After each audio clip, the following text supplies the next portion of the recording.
नमस्कार, सी न्यूज भारत में आप सभी का एक बार फिर से स्वागत है। छत्तीसगढ़ बुलेटिन में इस बुलेटिन में हम आपको ले चलेंगे बलरामपुर, जहां इन दिनों लगातार निःशुल्क सरस्वती साइकिल वितरण कार्यक्रम आयोजित किया जा रहा है। साथ ही आगे बढ़ेंगे और चर्चा होगी जशपुर की, जहां एक नाबालिग ने नशे की हालत में दिव्यांग व्यक्ति के ऊपर पेट्रोल छिड़क दिया। इन तमाम खबरों पर करेंगे विस्तार से चर्चा। बलरामपुर जिले में इन दिनों लगातार निःशुल्क सरस्वती साइकिल वितरण का कार्यक्रम आयोजित किया जा रहा है। उसी कड़ी में कार्यक्रम शंकरगढ़ के शासकीय बालक उच्चतर माध्यमिक विद्यालय शंकरगढ़ में आयोजित किया गया था, जिसमें मुख्य अतिथि के रूप में जनपद पंचायत के उपाध्यक्ष मंजू राजेश अग्रवाल मुख्य अतिथि के रूप में शामिल थे। कार्यक्रम के दौरान विद्यार्थियों के द्वारा सभी अतिथियों का ढोल नगाड़ों के साथ स्वागत अभिनंदन किया गया। उसके बाद विद्यार्थियों ने स्वागत गीत और मनमोहन नाच गान के साथ कार्यक्रम को आगे बढ़ाया। सभी अतिथियों ने अपने अपने उद्बोधन में सभी विद्यार्थियों को बधाई और शुभकामनाएं दी और उन्हें प्रोत्साहन राशि भी प्रदान की। अतिथियों के द्वारा विद्यार्थियों को साइकिल का सही प्रयोग करने के लिए निर्देशित किया और किसी भी प्रकार की समस्या होने पर उन्हें उचित करने को कहा। बलरामपुर से सी न्यूज संवाददाता मुकेश सिंह की रिपोर्ट।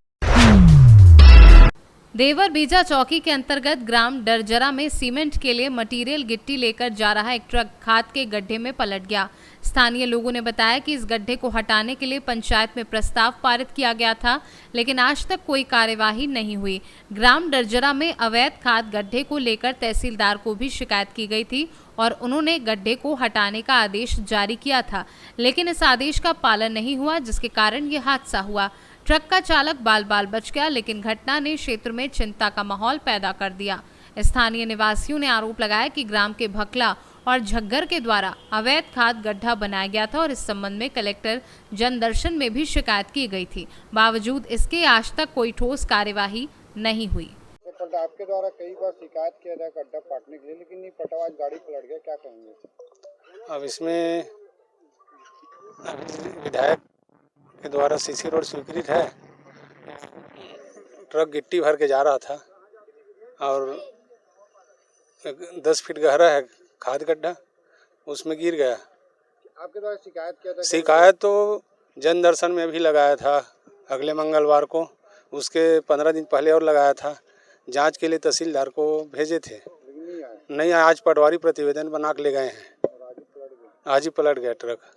बेमेतरा से सी न्यूज संवाददाता संजू जैन की रिपोर्ट।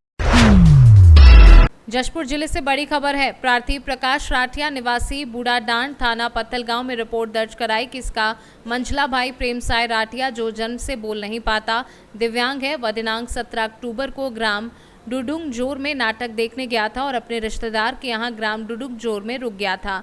वहीं दूसरे दिन उसका भाई शराब के नशे में गलत कर दिया। वहीं एक नाबालिग नशे की हालत में गुस्से में आकर जान से मारने की नीयत से इसके भाई प्रेमसाय राठिया के शरीर में पेट्रोल छिड़ककर माचिस मारकर जला दिया। स्थिति नाजुक होने से मेकाहारा अस्पताल रायपुर में भर्ती कर इलाज कराया जा रहा है। प्रार्थी की रिपोर्ट पर थाना पत्थलगांव में आरोपी के विरुद्ध अपराध पंजीबद्ध कर विवेचना में लिया गया है और वैधानिक कार्यवाही की जा रही है। पत्थलगांव थाना क्षेत्र के एक ग्राम बूढ़ाडांड से पुलिस के पास एक शिकायत आई कि उसके भाई को 24 वर्षीय प्रेम राठिया है, उसको उसके रिश्तेदार के द्वारा जला दिया गया है और आज उसकी मृत्यु हो गई है। घटना इस प्रकार से थी कि 17 तारीख को दोनों दोस्त नाटक देखने के लिए गए थे और कथित रूप से वहाँ पे शराब के नशे में थे। एक ही साथ घर में सोए हुए थे और मृतक सुबह नीम के पेड़ के पास में यूरिनल कर दिया। इस बात से आरोपी अपचारी बालक नाराज़ हो गया और नाराज़ होकर उससे विवाद किया और चूँकि उनका किराना दुकान है, घर में पेट्रोल रखा हुआ था, उस पेट्रोल इसके ऊपर छिड़क दिया और उसको आग लगा दिया। घायल अवस्था में इसे हॉस्पिटल ले जाया गया और मेकाहारा में वो बाद में एडमिट हुआ और वहाँ पे इलाज के दौरान उसकी मौत हो गई। संबंधित धारा का अपराध कायम कर लिया गया है और अपचारी बालक को ला के उसके खिलाफ नियमानुसार वैधानिक कार्रवाई की जा रही है। जशपुर से सी न्यूज संवाददाता दीपक वर्मा की रिपोर्ट। फिलहाल छत्तीसगढ़ बुलेटिन में बस इतना ही। देश दुनिया की तमाम खबरों को जानने के लिए आप बने रहिए सी न्यूज भारत के साथ। हर खबर आपके साथ, आपके हाथ।